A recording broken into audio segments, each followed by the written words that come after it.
আমাদের সামনে শাবান মাস আসছে, আমরা ইবাদতের জন্য শাবান মাসে কি কি প্রস্তুতি গ্রহণ করতে পারি? আলহামদুলিল্লাহ, আমরা শাবান মাসে একবারে দ্বারপ্রান্তে চলে আসছি।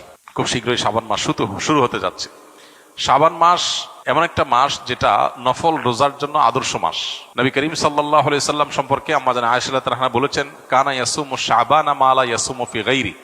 নবীজি সাল্লাল্লাহু আলাইহি সাল্লাম শাবান মাসে যত রোজা রাখতেন, অন্য কোনো মাসে এত রোজা রাখতেন না। রমজান তো পুরো মাসটাই রোজার মাস, সেটা ওইটা বাদ রেখে যদি চিন্তা করা হয়, তাহলে অন্য 11 মাসের মধ্যে নবীজি সাল্লাল্লাহু আলাইহি সাল্লাম সবচেয়ে বেশি রোজা রাখতেন, নফল রোজা রাখতেন যে মাসে, সেটার নাম কি? শাবান মাস। সেই মাসটা আমাদের একেবারে দোরগোড়ায় চলে আসছে। এই জন্য শাবান মাসের করণীয় হলো সাধ্য অনুযায়ী বেশি বেশি নফল রোজা রাখা, সাধ্য অনুযায়ী বেশি বেশি নফল রোজা রাখা। আর কিছু পারেন আর না পারেন, সোমবার বৃহস্পতিবার রোজাগুলো রাখেন, আইয়াম বীজের, চাঁদের 13, 14, 15 এই 3টা দিনে রোজা রাখেন। এর বাইরে পারলে 1টা 2টা রোজা হলেও রাখেন, কারণ নবীজি শাবানের পুরো মাসই প্রায় রোজা রাখতেন। এক হাদিসে আসছে, কানা ইয়াসুমু শাবানা ইল্লা কালিলা।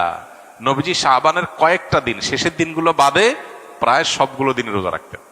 সেখানে আপনি 1টা 2টা রোজা হলেও রাখার চেষ্টা করেন। এটা হলো শাবান মাসের প্রধান আমল।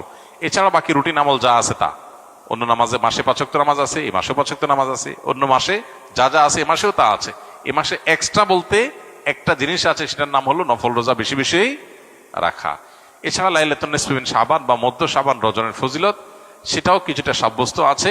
যতটুকু সাব্যস্ত আছে ততটুকু এটার গুরুত্ব আরোপ তো আমরা করবোই, কিন্তু এর বাইরে পুরো মাস ব্যাপী করার জিনিস একটাই, সেটা হলো নফল রোজা। আল্লাহ আমাদেরকে আমলের তৌফিক দান করুন।